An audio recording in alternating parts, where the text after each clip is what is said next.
Bonjour et bienvenue encore une fois. Dans cette vidéo, ou à partir de maintenant, je vais essayer de vous faire plusieurs vidéos concernant la solution des TD, des différents exercices et des différentes séries. Alors aujourd'hui, on va voir la série numéro 2 avec l'exercice numéro 1. Bon, la série 2, il est consacré au miroir, que ce soit sphérique ou plan, donc c'est réservé au miroir. Donc, je disais l'exercice 1, on considère un miroir sphérique concave de centre C, de son sommet S et de rayon de courbure R est égal à SC égale à moins 30 cm. Et un objet AB de hauteur 1 cm. Alors, un miroir sphérique concave, ça veut dire, je répète encore une fois, que le miroir sphérique concave, la face réfléchissante, c'est la face interne. D'accord? C'est la face interne. Un objet de hauteur 1 cm, ça veut dire que la hauteur ou la taille de l'objet est 1 cm. Bon, R, le rayon de courbure, SC est égal à moins 30. On verra ce signe moins. Première question, déterminer la position des foyers. Du foyer principal, objet F. Et ensuite, on va déterminer l'image A'B' d'un objet AB. Bien sûr, on va préciser sa position, sa nature, sa position où il se trouve, sa nature, est-ce qu'il est droite ou renversée, est-ce qu'elle est virtuelle ou réelle, son sens, c'est droite ou renversée, et la taille de l'image dans le cas où la position SA est égale à 10 cm. Bon, quelle est la nature de cet objet? Faire une construction géométrique. Alors, on va commencer par déterminer la position du foyer principal F. Alors, le foyer principal F d'un miroir sphérique se trouve au milieu du segment de droite SC.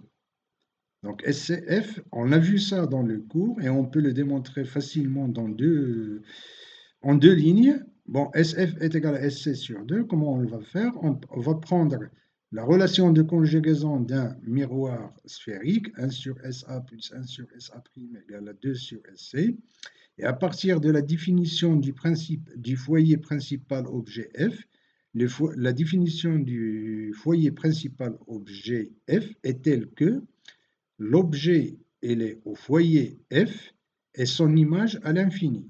Donc A, je la remplace par F et A' ou SA' tend vers l'infini. Donc ça va faire SF est égal à SC sur 2.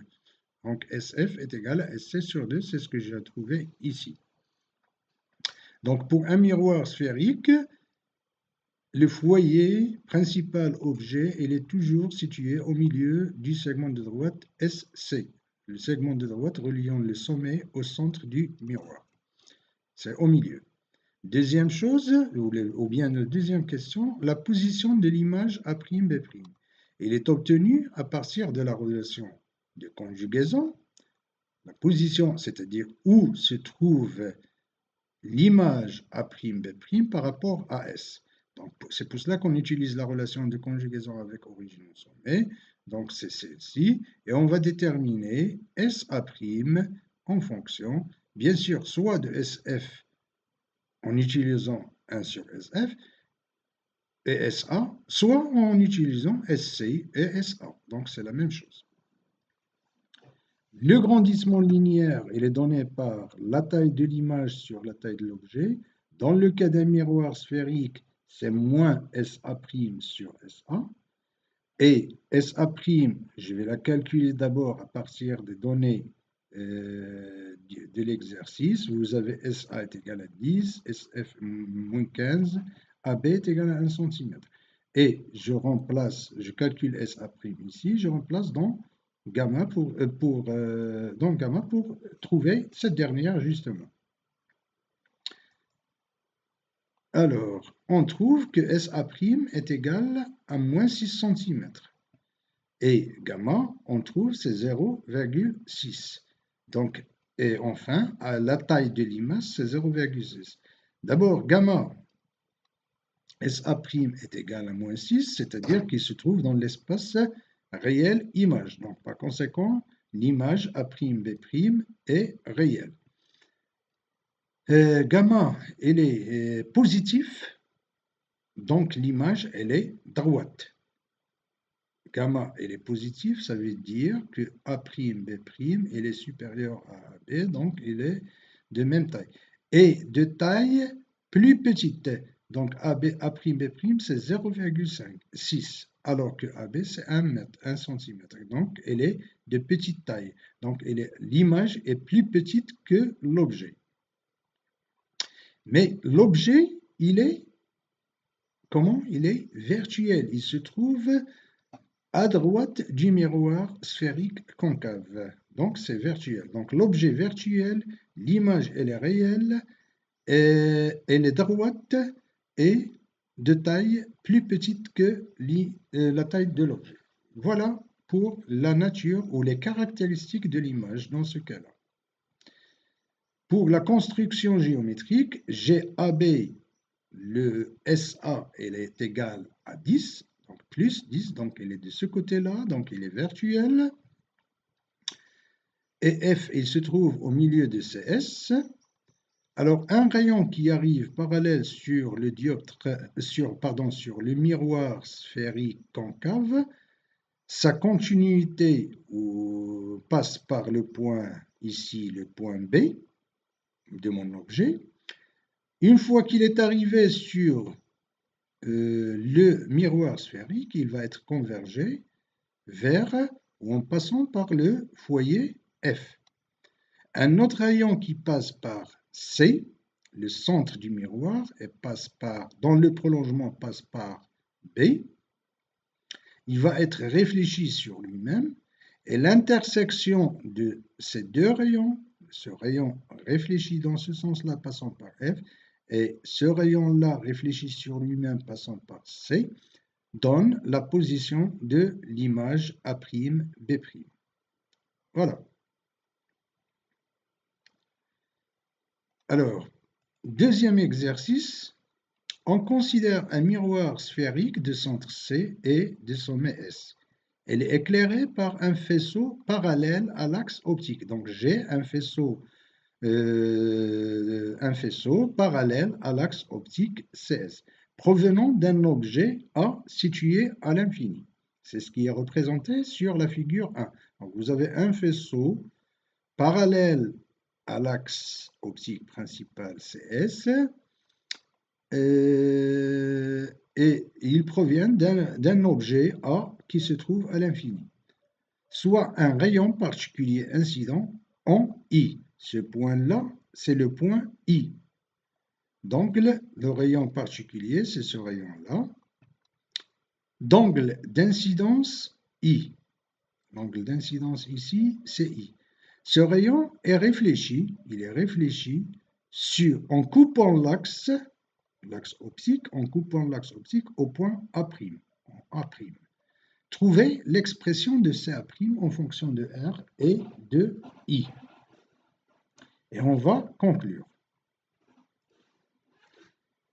Alors, si je prends ici,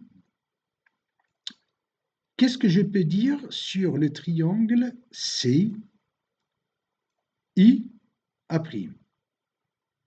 Ben, je peux dire que le triangle CIA', c'est un triangle isocèle.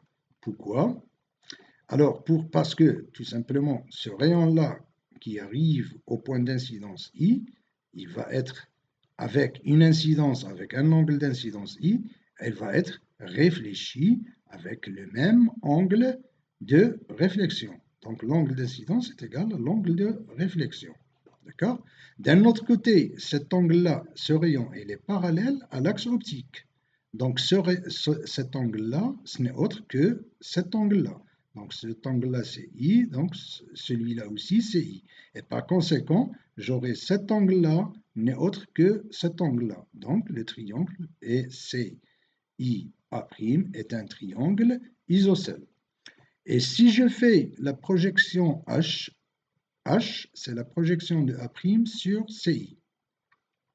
Donc, par conséquent, dans ce cas du triangle isocèle, j'aurai CH est égal à HI est égal à CI sur 2. CI, ce n'est autre que le rayon du miroir sphérique.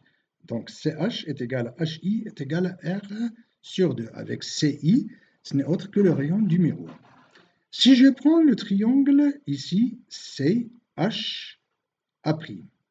et je calcule le cosinus de cet angle-là. Cet angle-là, je viens de dire que c'est I. Donc, cosinus I est égal à CH sur CA'. CH sur CA'. CH, ce n'est autre que R sur 2, et sur CA'. Et je peux déduire CA', ce n'est autre que R sur 2 cosinus I.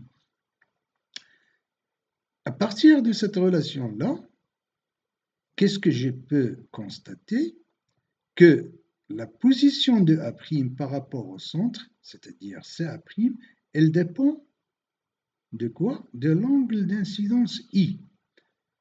Qui dit l'angle d'incidence I, donc il dépend, CA', la position de l'image de A' par rapport au centre dépend de I. Donc elle dépend de l'angle d'incidence I. S'il dépend de l'angle d'incidence I, elle dépend du rayon incident. C'est ce que j'ai mis ici. Alors, la position de A' dépend de l'angle I, d'après la relation. Donc, par conséquent, elle dépend aussi du rayon incident. Donc, il n'y a pas de stigmatisme rigoureux dans ce cas-là, puisque la position, elle dépend de I. Donc, il dépend du rayon incident.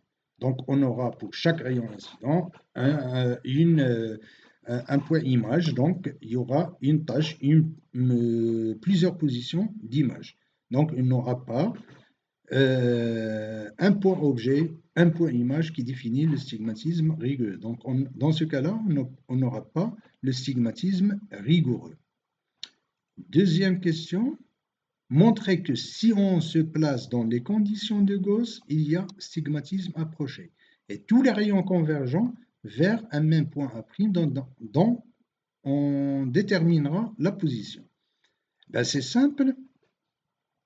Si on se place, c'est quoi les conditions de Gauss? Parmi les conditions de Gauss, c'est que ces rayons-là sont très proches de l'axe optique. Ils ne sont pas loin. Par conséquent, l'angle I, il est très petit.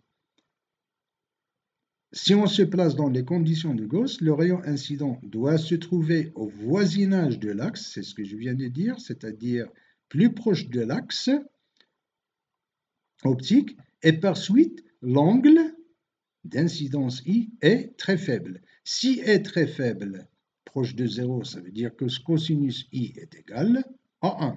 Et par conséquent, j'aurai CA' est égal à R sur 2. Donc, dans ce cas-là, CA' ne dépend pas de I, donc on dit qu'il y a un stigmatisme approché. Et tous les rayons qui arrivent, tous les rayons convergents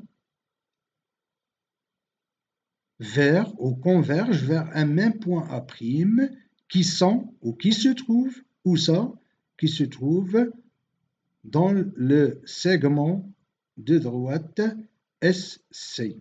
Donc, il se trouve au milieu de SC. C'est R sur 2, ça va faire SC sur 2, donc c'est au milieu du segment SC. Donc, je répète, il y a un stigmatisme approché et tous les rayons convergent vers un même point A' qui est situé au milieu du segment SC.